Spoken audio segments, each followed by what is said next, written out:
Vamos a iniciar la enseñanza del día de hoy. Comenzamos entonces este 2025 con el tema que el Señor nos dio. El cristiano es como el viento. ¿El cristiano es como qué? El viento. De cómo el Señor dijo que así somos los nacidos del Espíritu de Dios. ¿Cuántos son nacidos del Espíritu de Dios? Amén. Yo sé que algunos no, pero tampoco eso lo tome como, ay. Algunos necesitan nacer del Espíritu de Dios. Necesitan conocer ese acompañamiento diario, esa comunión con el Dios Todopoderoso. Y es espectacular. Y por eso estamos aquí parados en este púlpito. No estamos parados para vender algo, no somos marketineros, negociantes, ¿verdad? Somos amantes del Señor. Y lo conocemos. Y por eso predicamos de Él. Y queremos compartir que se enganchen en esta comunidad, que es en esta comunidad con el Señor primeramente. Nosotros somos hechos entonces nueva criatura por medio de ¿qué? Del poder del Espíritu Santo que fue enviado a todo aquel que creyó en Jesucristo cuando escuchó la palabra de Dios. Que creyó que Jesucristo era el Mesías, el ungido de Dios, el Hijo del Dios viviente, que fue enviado a esta tierra como hombre, se hizo carne. ¿Para qué? Para poder morir por nuestros pecados. Y resucitó al tercer día para demostrar que su sacrificio fue aceptado por el Padre. Y así pagó por nuestros pecados. ¿Usted cree en ese Jesús? Amén. Bueno, entonces es nacido del Espíritu de Dios. Si en verdad usted cree, es nueva criatura en Cristo, las cosas anteriores, las cosas viejas, pasaron. Ya página nueva, borrón y página nueva, como quien dice, ¿no? Y aquí todo es hecho nuevo, dice la palabra. Porque si Cristo vino a morir para pagar nuestros pecados, ¿cómo es posible que algunos digan dentro del cristianismo que igual podemos seguir pecando? Podemos seguir mintiendo, robando, fornicando, podemos seguir transando para avanzar y ser cristianos. No hay una incongruencia. Entonces, ¿por qué Cristo murió por mis pecados? Dice la palabra que nomás murió una sola vez y para siempre, ¿verdad? No puede volver a morir por otros pecados que yo hago, que sigo haciendo y practicando de manera adrede, con toda la conciencia y con todas las ganas, ¿verdad? ¿Cuántos están de acuerdo con esto? Si Cristo vino a pagar y morir en esa cruz del Calvario por mis pecados, no es posible que sigamos viviendo en el pecado. Nos vino a rescatar del pecado, de la esclavitud al pecado, mis hermanos. Cristo entonces nos liberó del pecado, nos hizo libres del pecado, en cuanto ya no somos esclavos del pecado, no practicamos el pecado del cristiano. Claro, el cristiano que va comenzando va tropezando. Todos los cristianos vivimos esos momentos. Yo batallé muchísimo para dejar el alcohol. Me costaba. A veces sentía que me hablaba, ¿no? Y siempre en fin de año me acuerdo como pues tenía mi negocio, ¿verdad? Y me regalaban las botellas que ellos sabían que me gustaban, de la marca que me gustaban, del whisky que me gustaba, del tequila. Y nomás me llegaba yo decía que no me manden, pero por dentro decía, ay, que me enviarán. ¿De qué sabor será esta vez? Y ahí andaba, y cuando venía yo, no, te reprendo, Satanás. Y en vez de tirarlo ahí, lo dejaba ahí. Entonces cada rato que pasaba y lo miraba y decía, hola. Y ya me seducía y volví a tropezar, Así es con todo el pecado, mis hermanos. Pero el Señor nos hace fuerte. Cuando yo empiezo a decir, Señor, no quiero esto. Yo sé que eso no te agrada. Eso es vituperar la cruz, tu sangre que derramaste por mí en el Calvario. Y yo la acepté. Así que yo no quiero más de esto. Y empieza una vida nueva, una vida de lucha espiritual. La lucha es en el nivel espiritual, no en la carne. Con la carne yo no le voy a ganar nunca a la carne. La carne busca más carne, pero el espíritu aborrece la carne. Entonces por eso me apoyo al Espíritu de Dios, para poder vencer la carne. Si no, es imposible, mis hermanos. Ay, ¿cómo es posible vencer la pornografía? ¿Cómo es posible vencer, que sea un ladrón? Pues siempre robo de a poquito, pero ay, no, pues yo necesito y Dios me quiere y pues yo voy robando de la empresa de a poquito y no le hago mal a nadie. ¿Usted cree que así va a usted ser bendecido? No, claro que no. Va a ser disciplinado si es hijo. Disciplinado por Dios. Y ay. ¿Cuántos saben que duele la disciplina de Dios? No, sí duele, ¿eh? Sí duele. Unas nalgadas ahí, yo pues tengo todas las marcas, como dicen, ¿no? Sí duele mucho. Primera de Juan 3:8 es un pasaje que todo cristiano debemos tener en mente. Primera de Juan 3:8 en la Reina Valera dice: el que practica el pecado es ¿de quién? Dígalo, del diablo. No, es que somos novios y vamos a casarnos y seguimos fornicando y no va a pasar nada porque ¿usted sabe del futuro? ¿Qué sabe si no es su mujer o no es su esposo? ¿Usted es Dios? ¿Sabe el futuro? Claro que no. El que practica el pecado es del diablo, punto. No podemos darle vuelta a esto, porque el diablo peca desde el principio. Para esto apareció el Hijo del Hombre, el Hijo de Dios, para deshacer las obras del diablo. Todo aquel que es nacido de Dios no practica el pecado, porque la simiente de Dios permanece en él y no puede pecar porque es nacido de Dios. Los que no son nacidos del Espíritu de Dios, no se desespere, solo crea, ¿sí me entiende? Solo crea en el Hijo de Dios, en Jesucristo. ¿Cómo qué? Como su Salvador, como el que lo puede liberar del pecado, liberar a una nueva vida en Cristo, a reconciliarlo con Dios. Y vendrá entonces el Señor a morar con usted y hará tabernáculo, dice la palabra, comunión, una relación. Y entonces será el Señor, ¿qué? Dentro en su vida. Uno lo debe de aceptar entonces como ¿qué? Como su Salvador. Es importante, para el que no ha nacido de nuevo, necesita entender, ese Jesús de Nazaret, ¿quién es? Debe creer en Él como su Salvador para ser parte de los santos, del pueblo de Dios. Hebreos 10:10 dice bien claro la palabra de Dios. Hebreos 10:10 en la Reina Valera: en esa voluntad, en la de Dios, somos santificados mediante la ofrenda del cuerpo de Jesucristo, hecha ¿cuántas veces? Una vez y para siempre. Somos santificados cuando creemos, lo aceptamos como mi Salvador. Acepto que la sangre de Cristo en esa cruz pagó por mis pecados. Yo no puedo, mis buenas obras nunca van a pagar mis pecados. No voy a poder compensar mis pecados, yo lo acepto a Él. El pago, acepto el pago del Señor como sangre redentora de mis pecados.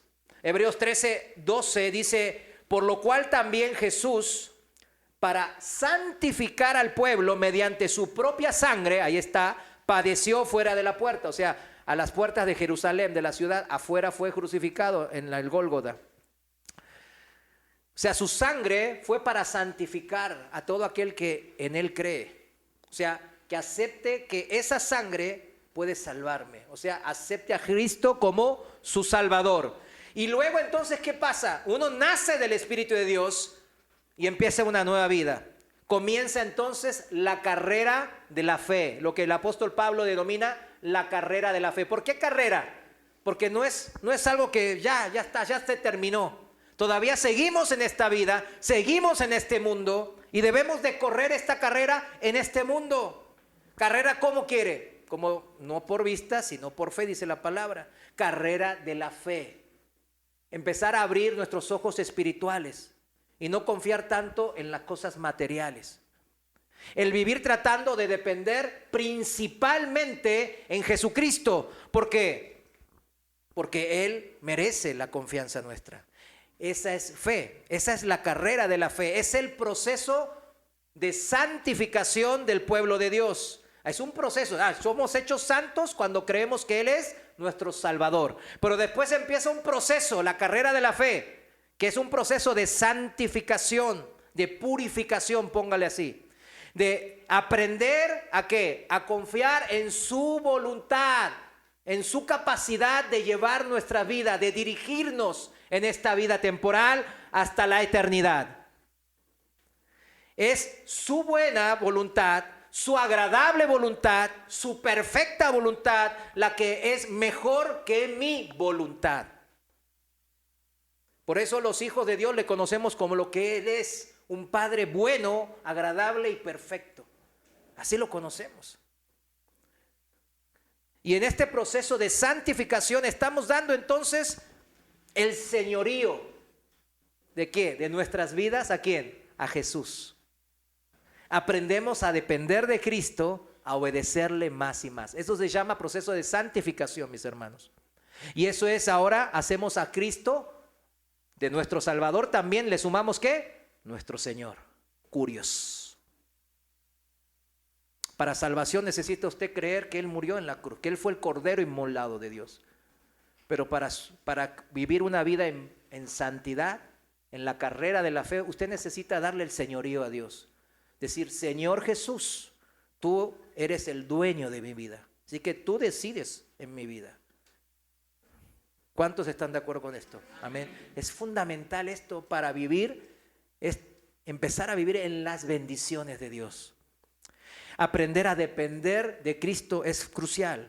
Primera de Pedro, capítulo 1, desde el versículo 14. Si me acompaña, por favor, en la Reina Valera. Primera de Pedro 1:14 dice así la palabra de Dios: como hijos obedientes, no os conforméis a los deseos que antes tenías estando en vuestra ignorancia, sino con aquel que os llamó, como aquel que os llamó es santo, sed también vosotros santos en toda vuestra manera de vivir. ¿En qué manera? En toda. No, pero es que si dejo de robar o si dejo de transar acá en esto, no, en todo lo demás soy buen padre, soy un buen trabajador, soy un buen empleado, un buen empresario, etcétera, ¿no? Un buen vecino. Pero en esto, no, esto yo necesito. En toda vuestra manera de vivir, porque escrito está, sed santo porque yo soy santo, así dice el Señor. Los hijos se parecen ¿a quiénes? A los padres. Versículo 22, un poco más abajo, si me acompaña, por favor, dice así, 22, habiendo purificado vuestras almas por la obediencia a la verdad. ¿Cómo purificamos nuestras almas? Por mala obediencia a la verdad, a la palabra de Dios. ¿Mediante quién? Mediante la guía del Espíritu Santo. Mediante el Espíritu para el amor fraternal no fingido, amaos unos a otros entrañablemente de corazón puro, siendo renacidos no de simiente corruptible, sino de incorruptible, por la palabra de Dios que vive y permanece para siempre. Si usted es nacido del Espíritu de Dios, pues vivió primero la santidad que le dio la sangre de Cristo, que le limpió de todos sus pecados, le libró de esa pesadumbrez, de esa carga que usted traía. Jesús es su Salvador. Y ahora usted empieza la carrera de la fe, de la santificación, del servidor, del mayordomo. Y estamos entonces corriendo esta lucha espiritual en el proceso de santificación. Jesús debe ser ahora nuestro Señor. Debemos de darle el señorío de nuestras vidas a Él.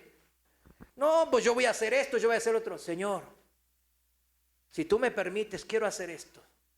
¿Está dentro de tu voluntad? Es que el Señor no me responde. ¿Cómo, hermano, usted me dice que siempre lo escucha?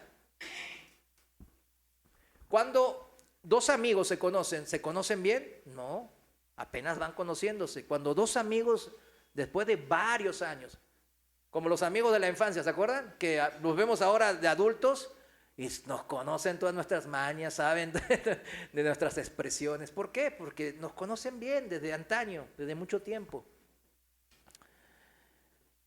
Y es importante mantener esa comunión entonces y darle el señorío día a día y escuchar la palabra de Dios de esa manera. ¿Y qué dice el mismo Señor Jesús respecto de la vida de los cristianos? ¿Qué dice de la vida de sus hijos, que es como el viento, dijimos. Si queremos darle el señorío de nuestras vidas a Cristo, entonces debemos de ser como ¿qué? Como el viento. Vayamos al pasaje en cuestión que nos lleva a la conversación que tuvo el Señor Jesús con Nicodemo. ¿Se acuerdan? Aquel líder fariseo, miembro del Sanedrín, que estaba impactado por las señales que hacía Jesús. Todo el pueblo de Israel estaba impactado porque lo veía haciendo un montón de milagros. La cantidad de milagros que hacía el Señor eran mayores a otras dos épocas. En la antigüedad hubo milagros espectaculares. ¿Cuál fue? La época de Elías y Eliseo, ¿verdad? Y la época de Moisés, ¿se acuerdan? Fueron las épocas que más milagros el Señor les mostró a su pueblo. Pero el Señor pues lo dobleteó mucho más, hizo muchísimos más milagros, que dice el apóstol Juan que no se podrían ni escribir en muchos libros. Y estaba toda la gente asombrada. Pero ¿qué pasaba con los fariseos? Oían, pero no escuchaban. No querían, no les entraba en su corazón, no querían aceptar como verdadera la palabra del Señor. No querían darle el señorío al Señor. Nicodemo estaba impactado por estas señales y milagros que él hacía. Y seguramente él se preguntaba dentro de sí mismo, ¿será este el profeta como Moisés que esperamos durante miles de años? ¿Será Jesús de Nazaret el Mesías, el ungido de Dios esperado? Tengo que saberlo, tengo que saberlo. Mis amigos lo odian, así que mejor voy de noche a ver qué onda. Tengo que saberlo porque da todas las señales y dice todas las palabras de que Él es el profeta como Moisés. Pero Jesús, cuando Nicodemo empieza a alabarlo y a decirle, no, pues cuántas señales y esto y lo otro, Jesús le dice, lo lleva a otro diálogo, no al de las señales y de las profecías, sino a lo que Jesús considera más importante que los milagros y las profecías, que es el hecho de ser nacido del Espíritu de Dios, del agua y del Espíritu, dice, ¿no? Vayamos a Juan capítulo 3, versículo 3, y vamos a ver cómo el Señor lo llevó justamente a eso mismo, a lo más importante que él consideraba, que dice, respondió Jesús y le dijo a Nicodemo, de cierto te digo que el que no naciere de nuevo no puede ver el reino de Dios. ¿Es importante nacer de nuevo, sí o no? Es importantísimo. Si uno no nace de nuevo, no puede entrar al cielo, no puede ser parte de la familia de Dios. ¿Cuál cosa es más importante? No mi negocio, mi matrimonio, mis vacaciones, mi reunión de aquí o de allá, mi compromiso de aquel y de acá. No. Lo más importante que puede pasar en su vida es nacer de nuevo. Amén. Y Jesús se lo hizo dar a entender bien claro a Nicodemo. Nicodemo le dijo, ¿cómo puede un hombre nacer siendo viejo? ¿Puede acaso entrar por segunda vez en el vientre de su madre y nacer? Como que no entendió Nicodemo, ¿verdad? Respondió Jesús, de cierto te digo que el que no naciere de agua y del Espíritu no puede entrar en el reino de Dios. Lo que es nacido de la carne, carne es. O sea, la carne, ¿qué hace? Se vuelve a la tierra, ¿verdad? Polvo es, ¿verdad? Dice el Señor. Y lo que es nacido del Espíritu, Espíritu es. El Espíritu regresa ¿a quién? Al Dios, al Padre de los Espíritus, ¿no? ¿Verdad? Que es Dios. Versículo 7. No te maravilles de que te dije, os es necesario nacer de nuevo. El viento, escuche bien, el viento sopla de donde quiere y oye su sonido, mas ni sabes de dónde viene ni a dónde va. Así es todo aquel que es nacido del Espíritu. Amén. Aquí está, mis hermanos, el Señor afirmándonos que somos como el viento. ¿En qué sentido? ¿En qué sentido dijo eso el Señor? En el sentido que el viento, si se manifiesta el viento, se puede sentir que sopla. ¿Sí se da cuenta? Usted se da cuenta que hay viento porque usted lo siente la brisa, ¿verdad? Siente que se mueve el aire. Hasta hay un sonido, ¿verdad? En las mañanas, especialmente cuando sopla fuerte el viento, hace sopla. Oímos su sonido soplar. del viento. El viento, cuando está a nuestro alrededor, no pasa entonces desapercibido, mis hermanos. No pasa. Para las mujeres, pues sí, se arreglan el pelo y el viento pasa, ¿y qué hace? Pues les destruye el peinado. Bueno, yo también me pongo acá y no me pasa y me... Eso significa que el cristiano, fíjese bien, debe de manifestar también como el viento. O sea, el cristiano se debe de ¿qué? Manifestar. Debe de estar, como entre comillas, en movimiento. El cristiano es así. Debe de estar activo, moviéndose según la voluntad de Dios. El viento, acuérdese bien, el viento no se mueve por propia voluntad. Son las fuerzas invisibles de las leyes de la naturaleza, las ciencias de la meteorología y de la física, que claro, Dios las creó, ¿verdad? Cuando creó el universo. Con sus leyes mueven, ¿qué cosa? El aire y lo transforman en viento. El viento, para existir, para ser viento, debe de ponerse ¿en qué? En movimiento. ¿Usted quiere ser cristiano? Debe de ponerse en movimiento, significa. El viento, siempre para moverse, no depende de sí mismo. El aire no se mueve por propia inercia. Está comprobado científicamente. Vaya y chéquelo, ¿verdad? El aire se sujeta a las leyes de las ciencias de la meteorología y de la física para poder moverse según esas leyes. El viento no necesita saber tampoco las fórmulas complejas de las físicas y de las ciencias, ninguna. No más que debe dejarse de mover, ¿verdad? Por las leyes y se acabó, ¿verdad? Solo debe dejarse mover por estas fuerzas invisibles, las leyes de las ciencias creadas por Dios. Científicamente, el viento se forma debido a diferencias de presión y de la temperatura de la atmósfera, ¿verdad? El aire se calienta, el aire que se calienta, ¿verdad? ¿Qué hace? ¿Tiende a qué? A elevarse. Yo creo que eso lo sabían la mayoría de las personas, ¿no? Lo que provoca que el aire frío, más denso, tome su lugar. No es que queda un vacío ahí nunca hay nada. Cuando el aire caliente va ascendiendo, algo toma su lugar. ¿Qué es? El aire frío. O sea, el movimiento del aire frío hacia abajo. Este proceso ocurre principalmente en la atmósfera baja, aquí. O sea, la capa baja de la atmósfera terrestre, en la que nosotros estamos aquí acostumbrados. Miren, las principales causas de la circulación del aire en la atmósfera, entonces, son el calentamiento de la superficie terrestre. En la superficie terrestre es como un horno, ¿verdad? Que calienta, entonces el aire que está arriba se calienta y origina centros de presión alta y presión baja. Y volvemos, el aire caliente sube, el aire frío baja. Además, la diferencia de temperatura entre el ecuador, ¿sabe qué es el ecuador, verdad? Perdón que estoy hablando de geografía, yo sé que algunos dicen, ay, ya me recibí, hermano, esa carrera hace 45 años. Está bien, pues vamos a aprender, ¿verdad? Al fin y al cabo, el universo, ¿quién lo creó? Dios, ¿verdad? Y cuando estudiamos un poquito el universo, vemos cuánto orden hay, ¿verdad? Porque Dios es un Dios de orden. Entonces, vemos en el ecuador y vemos los polos. En los polos sur y norte hace frío.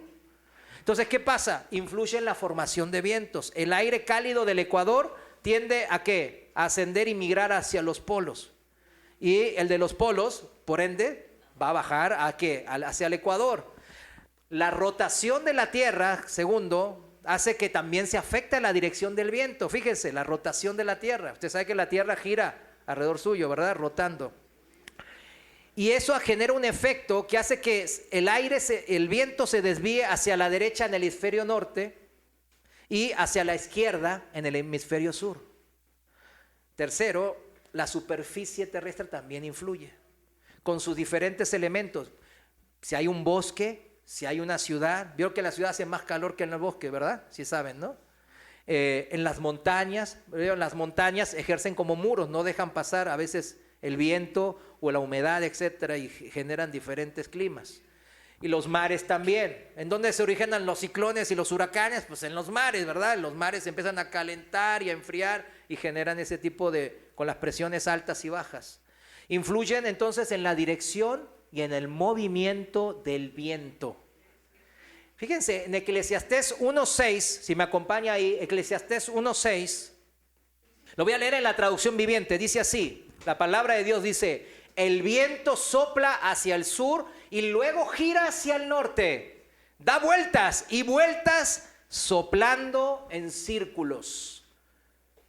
La Biblia no es un libro netamente científico, ¿verdad? Pero como lo escribió, ¿qué? El creador de todas las cosas, ¿verdad? Entonces, cuando vemos esto, lo que acabamos de mencionar de las ciencias, pues aquí está escrito en 2 renglones. ¿Sí se da cuenta cómo es el Señor? En resumen, el viento es el resultado de una interacción entre diferentes factores atmosféricos y terrestres, incluyendo el calentamiento desigual de la superficie de la Tierra, la diferencia de la presión, la rotación de la Tierra y la topografía de la superficie de la Tierra, ¿verdad? Eso todo influye en el viento. Estas son las fuerzas invisibles que vamos a llamar de la naturaleza que hacen mover al viento y lo transforman ¿en qué? El aire en viento. Están entonces más allá del control del aire. El aire no lo controla. ¿Se da cuenta? Eso es lo que quería. Ese es el punto. El aire no controla eso. El aire se deja llevar por esas fuerzas muy superiores así, ¿no? A las fuerzas de las leyes de la naturaleza que Dios creó, ¿verdad? El aire no puede decirle a las fuerzas de la naturaleza: yo no quiero ir para el norte, aquí me siento a gusto, ¿verdad? Aquí está calentito, ¿verdad? Yo no quiero ir para allá, yo quiero ir para acá. No le puede decir: yo prefiero ir a la playa que al bosque. Yo no quiero el polo norte, yo quiero el polo sur. No puede el aire decirle eso, sino moverse según las fuerzas de las leyes de la naturaleza. El viento es viento cuando esas fuerzas invisibles de la naturaleza ejercen poder en el aire, transformándolo en viento. Y el viento es el movimiento del aire. Ahora, como ese cambio de simple viento quietito, ¿verdad? Aire quietito, ¿no? Y sin poder sentirlo, a ese viento que a veces, vio el viento, a veces es poderoso y hace movernos y hasta nos tira, ¿verdad? A veces aquí hay trombas, ¿no? En Jalisco. Y tremendo, ¿no? Y tiran carteles y anuncios. Pero hay que entender que está más allá del aire mismo, porque el poder no está en él, está en las fuerzas invisibles de las leyes de las ciencias. Así, mis hermanos, dice el Señor que somos nosotros, como el viento. El cristiano así debe de ser, debiera de ser, ¿verdad? Como el viento no se pone a discutir con las fuerzas mayores a él, porque yo voy al sur, para arriba, para abajo. El cristiano tampoco debe de ponerse a discutir con su creador. ¿Por qué mi vida es así? ¿Por qué soy chaparrito? ¿Por qué soy alto? ¿Por qué estoy gordito? ¿Por qué mi papá? No, que esto y lo otro. ¿Por qué mi papá esto? Mi mamá el otro, mi hermana el otro, mi esposa esto y mi esposo el otro, mi hijo aquello. No nos podemos a discutir con el Señor. ¿Qué ganamos con eso? ¿Cuántos les pueden ganar a Dios? Darle el brazo a torcer. A ver, ¿quién es poderoso aquí? A ver, para qué. ¿Verdad que no?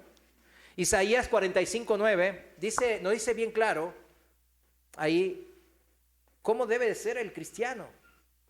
Lo voy a leer en la palabra de Dios para todos, Isaías 45:9. Me gustó la palabra de Dios para todos, los hermanos así lo tradujeron. Dice así: pobre de la vasija de barro que se pone a discutir con el que la hizo, con el alfarero, siendo que es una vasija como cualquier otra. ¿Acaso dice la arcilla al que la trabaja: ¿qué es lo que haces? O ¿no te quedó bien lo que hiciste? ¿Se imagina?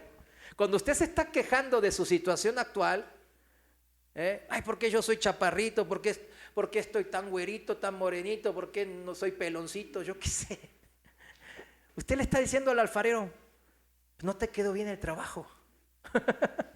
No hiciste bien tu trabajo. ¿Cómo cambian las perspectivas? En una ocasión el Señor Jesús compartió esta misma enseñanza de Isaías con sus discípulos acerca de lo que tenemos que hacer cuando somos siervos de Dios, mayordomos de Dios. Acompáñeme ahora a Lucas capítulo 17. Lucas capítulo 17, voy a leer del versículo 7. en la traducción viviente. Dice así la palabra de Dios, escuche bien, así dice el Señor: cuando un sirviente vuelve de arar o de cuidar las ovejas, ¿acaso su patrón le dice, ven y come conmigo? ¿Le dice eso? No, le dirá, prepara mi comida, ponte el delantal y sírveme mientras como. Luego puedes comer tú. ¿Y le agradece el amo al sirviente por hacer lo que se le dijo que hiciera? Por supuesto que no. De la misma manera, cuando ustedes me obedecen, deben decir, somos siervos indignos, que simplemente cumplimos con nuestro deber. ¿Cuántos dicen amén? Amén. Así como el viento, mis hermanos. Así debe de ser nuestra vida, como el viento. Fíjense, en la vida de los cristianos, es verdad que aplican todas las leyes espirituales que en la Biblia aparecen. Está lleno de promesas hermosas para los hijos de Dios. Y son nuestras porque Él es un Padre bueno, un Padre cuidadoso. Y si obedecemos a Dios de todo nuestro corazón, dice la palabra. O sea, ¿qué significa de todo nuestro corazón? Por propia voluntad, con ganas, amándole, ¿verdad? Sabiéndolo cuánto Él nos amó primero, ¿verdad? Eso significa, no por obligado, no para a ver si con esto alcanzo el favor de Dios y me voy al cielo. No, con todo el corazón significa sabiendo que yo no puedo. Y es cierto, mis hermanos, que cuando yo lo obedezco de esa manera, con todo mi corazón, es cierto que sus bendiciones nos seguirán y nos alcanzarán. Así dice la palabra en Deuteronomio 28. Es cierto que las añadiduras, ¿qué son las añadiduras? Pues todas las cosas materiales que tenemos, que son necesarias, dice el Señor, se incrementarán. O sea, nos darán más talento que administrar. Pero todo eso es bajo la voluntad de Dios, mis hermanos. Y Él es mucho más sabio que nosotros. Y sabe el Señor cuánto nosotros podemos aguantar, resistir. Siempre. Lo sabe milimétricamente. Algunos como Jeremías, o muchos de los profetas, o de los apóstoles, ¿verdad? ¿Cuántos quieren la vida de los apóstoles? Muchos dicen, ay, me gustaría ser... Pero después ve la vida de ellos y dice, híjole, no, hombre. No, líbrame de eso. Yo le he dicho, ay Señor, pues no, yo no voy a... No, sabes que mi fe no llega a eso, así que... Pero igual te lo digo, ¿verdad? Oye, hablamos como padre e hijo. Hablamos, Señor, pues no andes con pensamientos así, Señor, por favor. Sabes que yo no aguantaría, ¿no? Así que líbrame de eso. Aparta esa copa de mí, ¿verdad? Pero ellos fueron obedientes hasta la muerte, ¿verdad? Padecieron persecución, sufrieron hambre, temblaron, durmieron en el frío de las calles, ¿verdad? Dice así, dijo una vez el apóstol Pablo. Ay, pero ellos no son apóstoles, profetas, fieles servidores al Señor. ¿Por qué las bendiciones no los alcanzan y siguen? Porque usted nomás está pensando en las bendiciones añadiduras, en las temporales. El apóstol Pablo, la palabra de Dios nos muestra cuánto él tuvo que padecer por Cristo. Así empezó su ministerio. ¿Recuerdan que el Señor le dijo, le voy a demostrar cuánto tiene que padecer por mí? Iba controlándose los dedos del Señor. Vas a ver, Pablito. Pero todo tuvo un propósito del Señor. El Señor no era que, ay, qué lindo ver a mi hijo Pablito sufrir. No. Pablo lo entendió. Vayamos a Filipenses capítulo 4, del versículo 12, en la Reina Valera. Filipenses 4:12. Escuche bien, esto es importante para entender y asimilarlo en nuestras vidas. Dice Pablo, después de tanto sufrimiento, en una carta a los hermanos en Filipos, les dice, sé vivir humildemente y sé tener abundancia. Las dos cosas son difíciles, mis hermanos. ¿Cuál le parece a usted más difícil? ¿Vivir en la pobreza o vivir en la abundancia? ¿Cuál le parece que es más difícil? Se lo dejo, Yo le puedo asegurar que es más difícil vivir en la abundancia. Es muy difícil tener temor de Dios y darle la prioridad en mi vida a Dios con mucha abundancia. Y el Señor lo sabe. Si no, fíjese lo que le pasó a Salomón. Un disque hombre que era el más sabio del mundo. Y así con toda su sabiduría se echó a perder. ¿Por qué? Por todas esas riquezas. Así que cuidado. Mejor hagamos como dijo el sabio que escribió ese proverbio, ¿no? Que no me des ni mucho ni poco, ¿verdad? Sé vivir humildemente, dice Pablo, y sé tener abundancia. En todo y por todo estoy enseñado, así para estar saciado como para tener hambre, así para tener abundancia como para padecer necesidad. Estaba preparado para todo el Pablo. Y ahí viene el versículo típico, ¿no? Que todo cristiano le pone y dice, todo lo puedo en Cristo que me fortalece. Pero ahora nosotros sabemos el contexto, ¿verdad? Todo lo podemos en Cristo porque fuimos enseñados, sufrimos y pagamos el precio de seguir a Cristo. Así como Pablo.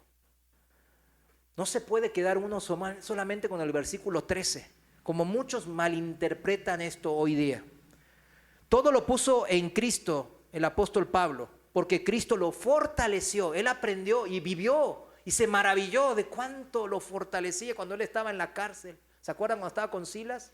Allí mismo en Filipos. Y estaban cantando alabanzas en la noche. ¿Usted piensa que usted va a ir a un lugar bien lejos de misionero y está predicando la palabra, lejos de su familia y echándole ganas, padeciendo hambre y frío?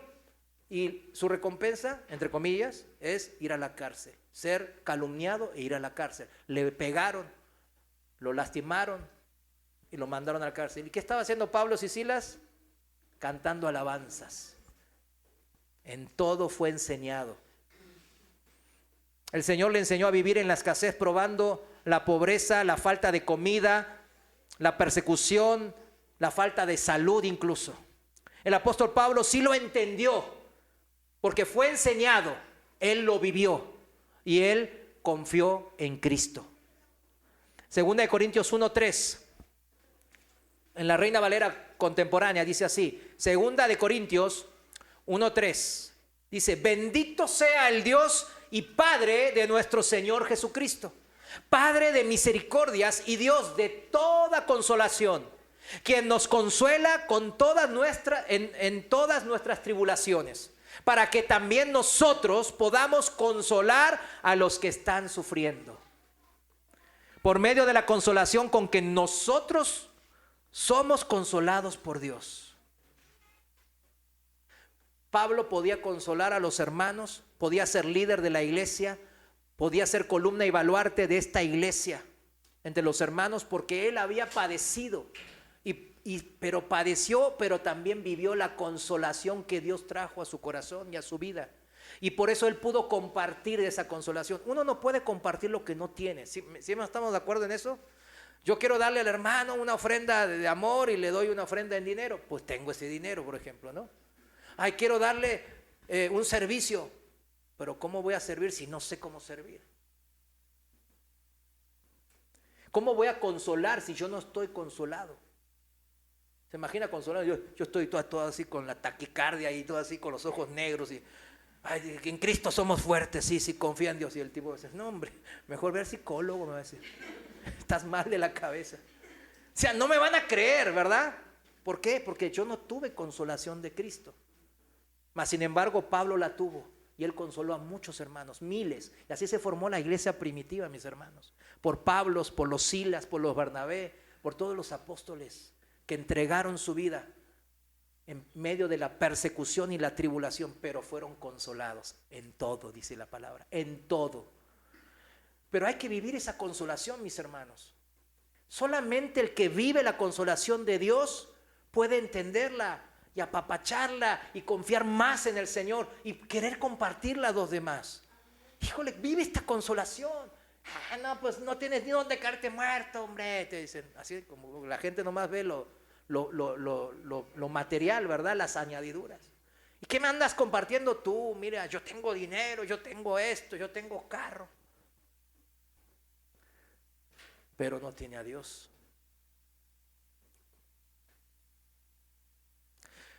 Versículo 5, porque así como abundan en nosotros las aflicciones de Cristo, así también por el mismo Cristo abunda nuestra consolación. Si nosotros sufrimos, es para que ustedes reciban consolación y salvación. Si somos consolados, es para que ustedes reciban consuelo y puedan soportar como nosotros cuando pasen por los mismos sufrimientos.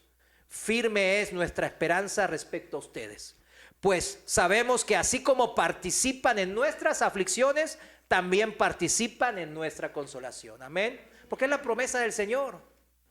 Cuando un hermano está afligido, uno dice, no, Señor, sánalo, Señor, sácalo, Señor, sálvalo de esto. Pero también confiamos en que el Señor va a consolar su alma. Como acá Pablo nos enseña en 2 Corintios 1. Por eso Job, miles de años antes, le dijo a su esposa, que la esposa estaba renegando, ¿recuerdan? La esposa, muérete, no sé qué. Bueno, ¿qué? ¿Recibiremos de Dios el bien y el mal no lo recibiremos? Es lo mismo, está hablando lo mismo que Pablo, ¿verdad? Si Pablo lo había entendido, porque él mismo había sido enseñado por Cristo a través de muchas tribulaciones. Regresando, recuerdan en su primer viaje misionero junto a Bernabé, en su primer viaje misionero, escuchamos cómo ellos fortalecían los ánimos de los creyentes. Fíjense cómo fortalecían los ánimos de los que apenas empezaban a creer. Miren cómo lo fortalecían. Hechos capítulo 14, versículo 22. Y dice así la palabra de Dios, que confirmaban los ánimos de los nuevos creyentes. Hechos 14, 22 dice, confirmando los ánimos de los discípulos, exhortándoles a que permaneciesen en la fe y diciéndoles, es necesario que a través de muchas tribulaciones entremos en el reino de Dios. ¿Cuántos dicen amén? Oh, amén así porque no les queda ni modo, amén.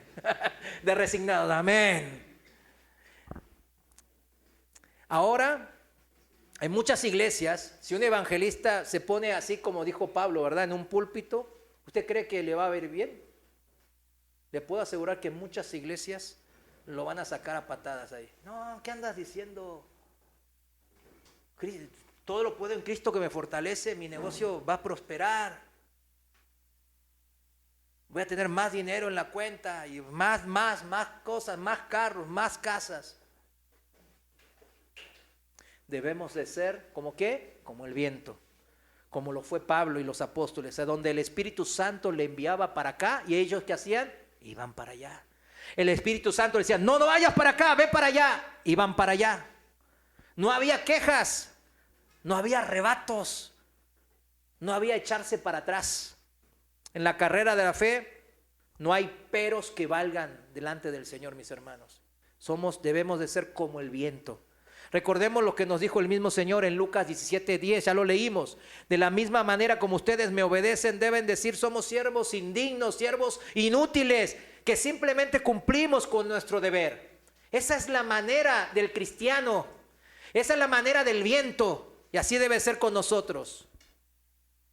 No, pero ahí están, siempre hay cristianos que dicen, ay no, a mí no me gusta este Jesús no me gustó, para mí es como él dice, a mí así me dije, él es mi amigo, es mi hermano mayor el que me cuida. Sí, amén, porque así está escrito, él nos hizo amigos, dice. Pero también está escrito, y lo dijo el mismo Señor, Juan 15:14, dice, ustedes son mis amigos si hacen lo que yo les mando. No es así porque sí. Uy, así que chiste, dirán, ¿no? El cristiano light, le voy a decir. ¿Qué clase de amigo es ese? Es convenenciero, ¿no? Si yo lo obedezco, pues soy su amigo, y si no lo obedezco, no. Es que el Señor no es cualquier amigo, sino uno fiel y digno de confianza. Porque solo Dios es 100% fiel y 100% confiable, mis hermanos. Nunca olvidemos quién es Jesús. Jesús es el Dios creador de todo el universo, de todas esas leyes que gobiernan este mundo y que hacen mover estos vientos y nos hacen mover también a nosotros. Ese es el Dios que se humilló así y se hizo carne para morir por usted y por mí. Ese es ese Dios en el que usted ha creído.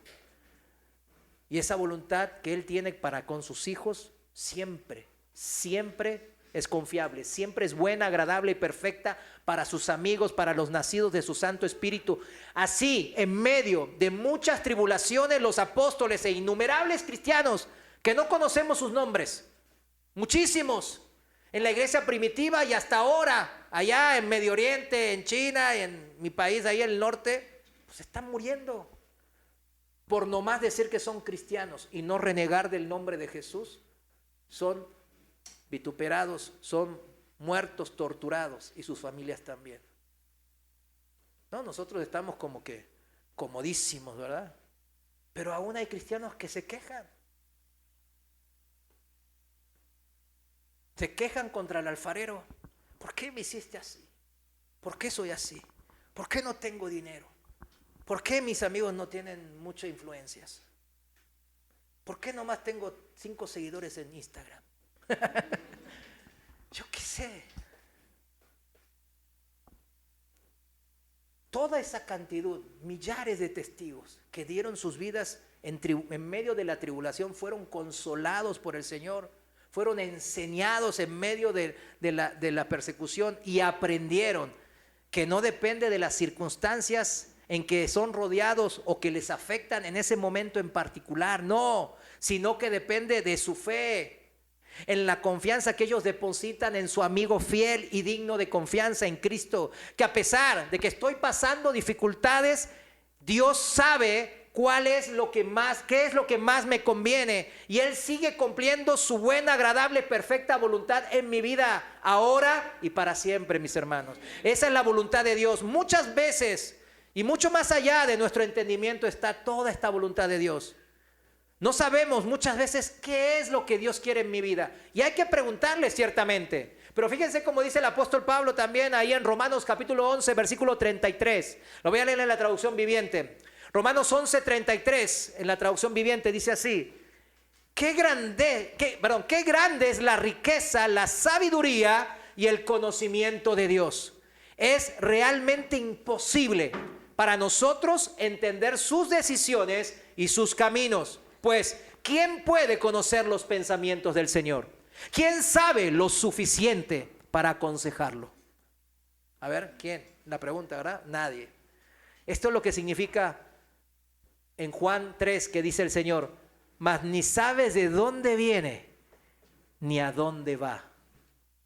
No sabemos. El viento no necesita, dijimos, conocer las fórmulas científicas para que lo muevan.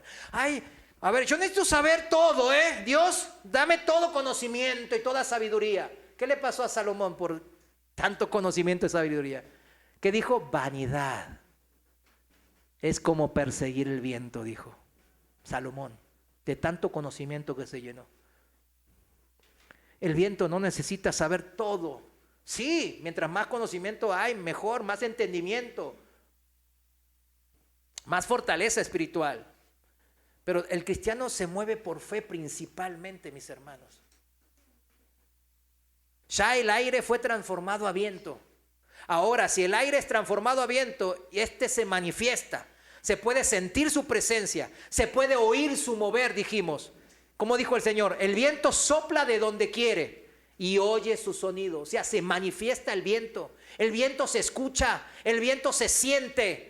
Así también el cristiano ha de manifestarse en este mundo, ha de ser luz y sal de este mundo, dijo el Señor. No, el cristiano se debe quedar quietito ahí y calladito, se ve bonito. Ahí en China me tocó encontrarme con algunos hermanos cristianos y yo les dije, fui a la fábrica y veía cruces, pero yo estaba en una máquina así y son rojo, el rojo. No sé, en Oriente se utiliza mucho el rojo, ¿no? Y eran cruces rojas pegadas como unas cintas así rojas. Y estaban pegadas así medio solapadamente, ¿verdad? Porque ellos, si se enteran que eran cristianos, los agarran y se van a la cárcel. Entonces ahí les ponían así, cruces como cintas rojas así en forma de cruz en las máquinas. Y yo pues al principio estaba, qué raro. Pero luego el Espíritu dijo, no, esa es la cruz. Ah, sí, no puede ser. Y ellos eran bien amables, se notaba la diferencia, porque los otros, miren, aquí también y allá en la China lo mismo, la gente del mundo maldiciente, traicionera, engañando y siendo engañado, ¿verdad? Como dice la palabra.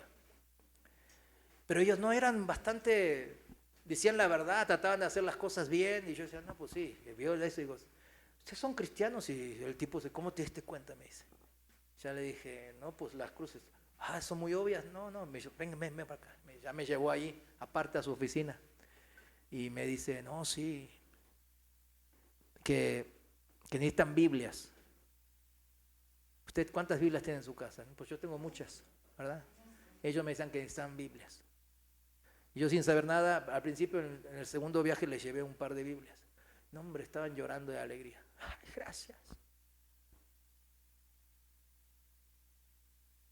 Después me enteré que era penado. Entonces ya no les llevé Biblias. ya se me quitó lo valiente.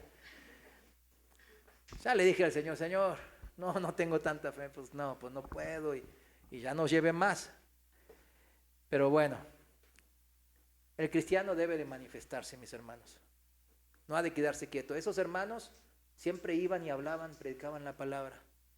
Y a sus empleados también, a muchos los transformaban. ¿A riesgo de qué? De ser encarcelados. Debe de estar en movimiento. Mateo 5:14, va para terminar. Dice el Señor de esta manera que debe ser el cristiano. Dice Mateo 5:14, dice, vosotros sois, ¿qué cosa? La luz del mundo. Una ciudad asentada sobre un monte no puede esconderse. No se puede esconder. Ni se enciende una luz y se pone debajo de un almud, sino sobre el candelero y alumbra a todos los que están en la casa. Así alumbre vuestra luz, cristianos, así alumbre vuestra luz delante de los hombres, para que vean vuestras buenas obras y glorifiquen a vuestro Padre que está en los cielos. Por eso la importancia del proceso de correr la carrera de la fe, el proceso de santificación, porque tienen que ver nuestras buenas obras. ¿Cómo los empleados de estos hermanos chinos eran transformados? Porque veían que eran diferentes. No eran bien tranzas y mal hablados. No, vamos, quiero ser cristiano como ellos. ¿Verdad que no? Claro que no. Para que vean vuestras buenas obras y glorifiquen a vuestro Padre que está en los cielos. Toda la gloria se la lleva a Dios porque la obra de santificación Él la hace. Yo no, yo soy como el viento. Yo me dejo de llevar por las fuerzas mayores, invisibles que operan en mí. Pero como vimos en la vida de Pablo y muchos otros siervos de Dios, el servir a Cristo no es fácil, porque hay que pagar un precio alto, que es morir junto a Cristo, dice la palabra. Utiliza esa, iba a ser eufemismo, pero ni es eufemismo, porque no es morir junto a Cristo en la cruz, dice el apóstol Pablo a los Gálatas. Sufrir por la obra, padecer calumnias, mentiras y aún violencia. Pero el Dios de toda consolación, ¿recuerdan? 2 Corintios 1:3, el Dios de toda consolación es que me va a dar el consuelo, ¿cuándo? En el momento de mis tribulaciones. A Él hay que ir, no a un psicólogo, sino a Dios, a la palabra y aferrarme. Yo le puedo asegurar, funciona. A mí funciona y funciona en todos los hermanos. Dios es quien me consuela de todas mis tribulaciones y yo soy enseñado, como decía Pablo, somos enseñados para que podamos, ¿qué? Yo a su vez enseñar y consolar a otros que andan sufriendo. Por eso decía Pedro, en 1 Pedro 1, ¿qué decía? Por eso ámense unos a otros. O sea, lo principal es hacer lo que Cristo nos hizo, amarnos, ¿verdad? Por eso el cristiano no puede estar escondiéndose. No hay cristiano ermitaño, no hay cristiano monje que se va a un templo ahí, un convento ahí apartado. No, el cristiano debe de ponerse, ¿cómo dijo en Mateo 5? Que brille en un lugar visible, que se manifieste como el viento, mis hermanos. Pues cuando más sufrimos por Cristo, tanto más Dios nos va a colmar de su consuelo por medio de Cristo. Así dice la palabra. Déjese de quejar, dejémonos de lamentarnos, de lamernos nuestras propias heridas. Ay, no, ¿por qué esto y lo otro? Y encontremos consuelo en Dios. Él nos ha prometido ser el Dios de toda nuestra consolación. Toda consolación Él la va a poder hacer. Hermanos, encontremos ese ese consuelo sirviendo al Señor. Seamos como el viento, no cuestionemos la voluntad de Dios, no reneguemos por nuestras circunstancias actuales, no se queje, sino déjese consolar, poniéndose manos a las obras, poniéndose en movimiento como el viento, dócil al que el Señor quiera hacer en su vida. Sabe que el Señor tiene buenos planes para su vida. La palabra así lo dice. No, pero a mí no me gusta ese plan. Bueno, ¿va a seguir su plan? ¿Cómo cree que le va a ir mejor? ¿Con el plan de Dios o con su plan? Pues ahí se lo dejo, ¿verdad? Yo probé con mi plan y me fue, como dicen, como en feria. Así que dije, no, ya probé lo malo, yo voy por lo bueno. Yo a los jóvenes les digo, no hagan eso, no pierdan tiempo, mejor vayan con la voluntad de Dios. Y la gente va a ver sus buenas obras, va a ver su servicio, va a ver su sufrir y su consolar, y va a alabar al Dios que los ha movido a ustedes. Comienza un nuevo año, termino, comienza un nuevo año, 2025. ¿Cuántos se acuerdan? Yo decía, 2025, yo me acuerdo que había películas en los 80 que yo veía, aparecían autos volando, y ¿verdad? Ya vi que había, ¿verdad?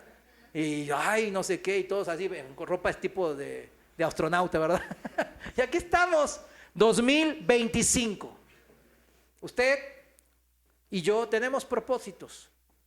Un nuevo trabajo, mudarme de casa, construir mi propia casa quizás, comprar el primer carro a algún joven, invertir en un negocio y prosperar económicamente, vivir más saludablemente, ¿verdad? Todas estas cosas son buenas, ¿verdad que sí? Sí, son buenas. Pero hay que darle lugar al Señor en nuestro corazón. Es el Señor que opera en nuestros corazones, de todos los que le amamos, y nos guía a través de muchas tribulaciones y muchas pruebas para un propósito mejor. Mejor porque trasciende lo temporal. Mejor porque no se queda en la temporalidad de esta vida que se acaba, sino que se llega hasta la eternidad. Ese es el propósito y la buena y agradable voluntad de Dios en su vida. Confía en Él. ¿Cuántos dicen amén? Póngase de pie, vamos a orar. Señor, te damos gracias. Gracias. Gracias porque nos has enseñado una vez más a ser como el viento, mi Dios. A dejarnos guiar por tu Santo Espíritu. Y confiar de esa manera en que tus propósitos son mejores que los nuestros. En este nuevo año tenemos muchos propósitos, Señor, en esta vida y con esta familia que nos has dado, Padre. Pero ayúdanos, Señor, a que arriba de todos nuestros propósitos que tengamos, esté tu propósito en nuestras vidas. Como el viento. Seamos dóciles. Ayúdanos. Y danos de toda tu consolación, Padre, como lo has prometido. En el nombre de Jesús. Amén. Dele un fuerte aplauso al Señor, Él lo merece. Bendito es.